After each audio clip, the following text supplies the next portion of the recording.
Am I going to have internet or not? We've got a bit of a thunderstorm going on outside, so we'll just cross our fingers, I guess. It's been a fun evening. Okay, this might not happen tonight. We'll have to see.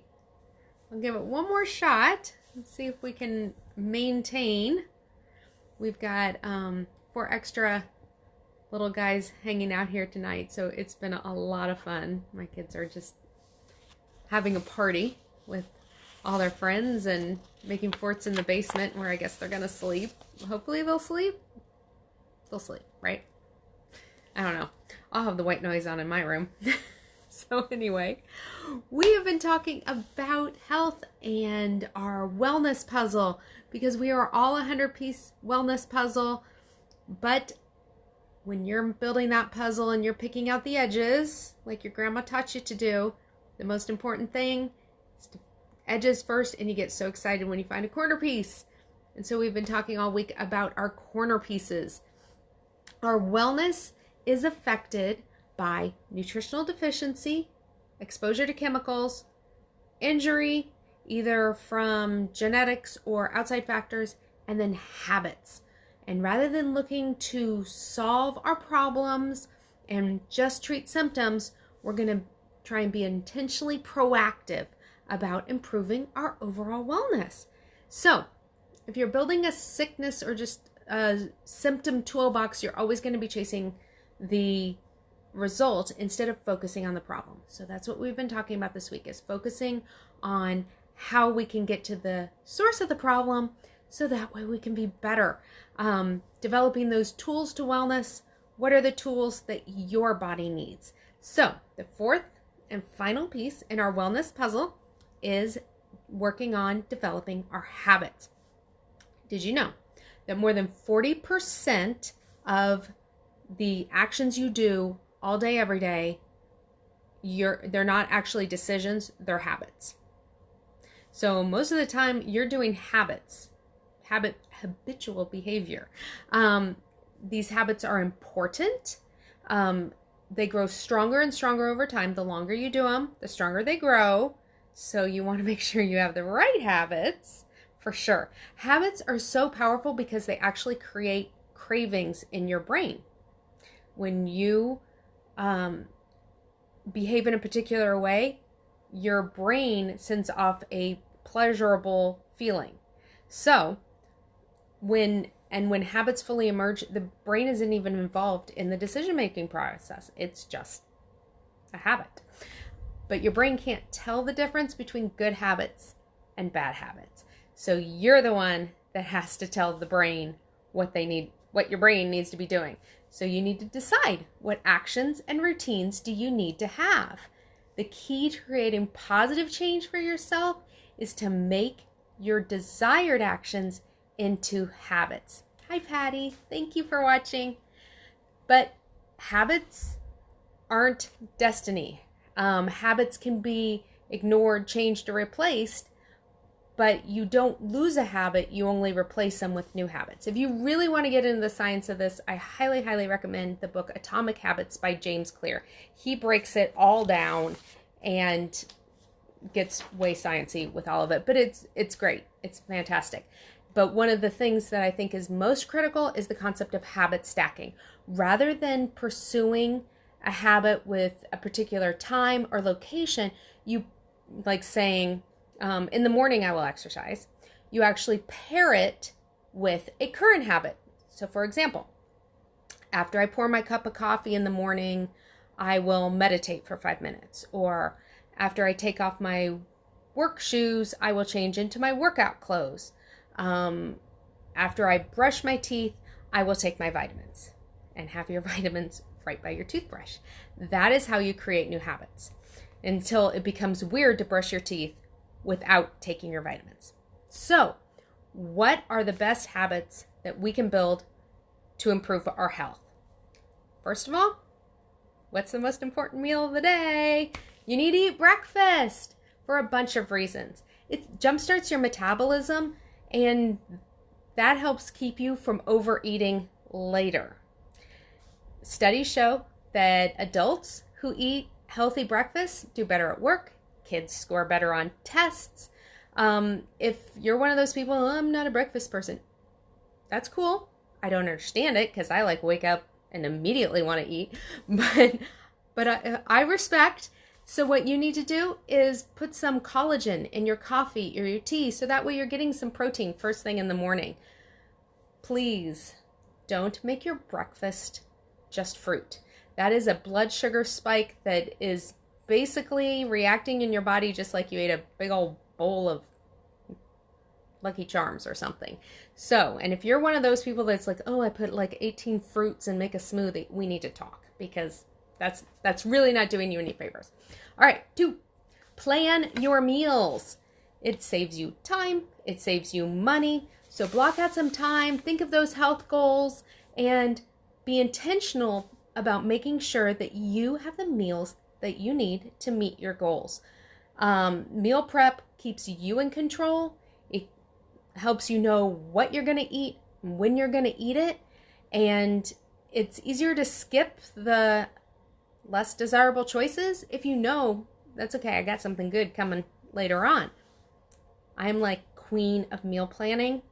I plan for 2 months at a time, one big grocery trip, and then we just do little trips to get milk and stuff during the week. So I will put my meal planning class in the comments so that way you can click through that. And I think in one of the links, it actually has like 125 different dinner ideas. So, all right. Next habit, drink plenty of water. Healthy hydration, that's key. It can do so many things for you. It can help you lose weight, and when you drink the sugary things, those are just completely linked to obesity, diabetes, okay? So no, if you're not a fan of plain water, drink my teas, my sweet fruity teas. I'll put that link in the comment section too. Take an exercise break. Sitting, have you seen the meme? Sitting is the new smoking. So don't just grab another cup of coffee. Get up and move. Do some stretches, some jumping jacks, some lunges. My husband uses the Pomodoro method with the timer. So he works for 25 minutes and then he spends his break, because he's kind of a freak, he spends his break doing a bunch of push-ups. So, but it's great for your body, great for your mind. Just 30 minutes of walking 5 times a week helps relieve depression. And if you can't do all those minutes at once, I don't have that kind of time, fine, 5 minutes here. Do 5 minutes 6 times a day. All right, go offline. Put the phone down. After my video, put the phone down. If you're checking your email and your social media a lot, yeah, we want to know what our friends and family are up to, but you probably don't need to see what your cousin had for dinner. So set a time. Pick a time, log off, put it down, don't pick it back up again till morning. When you cut back on your screen time, it frees you up to do other things. You can take a walk, you can read a book, you can go chop veggies for your meal or your cousin's meal or whatever. Next, try and learn something new. New skills actually keep your brain healthy. So whether it's signing up for a class or a workshop or go crazy, learn a new language, the mental work that it takes actually slows the signs of aging and can delay Alzheimer's. All right, this is the one that I need to listen to. You need to sleep well. There's so many benefits to sleeping well. A good night's sleep keeps you in a better mood. It sharpens your mind and focus, helps you learn new things, but it also lowers your risk for heart disease and helps keep you thin. So you should get 7 to 9 hours a night. And I don't do that. So that needs to be my habit. So, and also for best results, do it on a schedule. Try and go to bed and wake up at the same time every day. That's super helpful. And kind of like taking an exercise break, the next habit is training your muscles, doing some strength training. The squats, the lunges, the jumping jacks, that helps you burn more calories even when you're sitting down. So the effects are long lasting. It strengthens your heart. It builds healthy bones. So should try and do that at least like twice a week. All right, heading outdoors is super great. Just a few minutes being out in the sun, it raises your levels of vitamin D, and we have become a vitamin D deficient community, people. So vitamin D is necessary for your bones, your heart, and your mood. And if you're outside, chances are you're not sitting in front of a computer. So you're kind of doing a double duty there. Next one, keep your balance. And I'm not talking about like work-life balance. I'm like legit your balance, like not falling over. Because that, if you work on balance, it actually helps you avoid injuries. And the older you get, it'll keep you active longer, and it lowers the chance that you're going to fall and break a bone. No matter your age, your balance helps with muscle tone, healthier heart, greater confidence because of how you carry yourself. And yoga and Tai Chi, you know, the thing you always see in the park, fantastic for that. But even just walking. So see, some of these habits, you're kind of checking off multiple boxes with one. All right, and the last one we're going to talk about is just being mindful. Just getting into a meditation, or even just stopping to smell the roses a little bit. It can, you know, relieve your stress and pain and improve your mood. And so even when you're like washing the dishes or something, if you just go into a like mindful state, that actually can improve so many things. So that's a lot of information. Don't try and do them all at once. Pick one or two, or do the I'm going to go outside and walk ones and do my balance. I'll let you do those three all at the same time. But pick one or two, stack them onto something that you're already doing, and watch yourself soar. It's going to be amazing. So I'm holding a couple classes, if you're local this month, on these same topics, the wellness puzzle, the 4 corner pieces. And we'll go into a lot more detail and have a lot of time for questions and answers. So the first one is coming up this next Tuesday, and that will be in Whitestown. So I'll put a link to that in the comments also.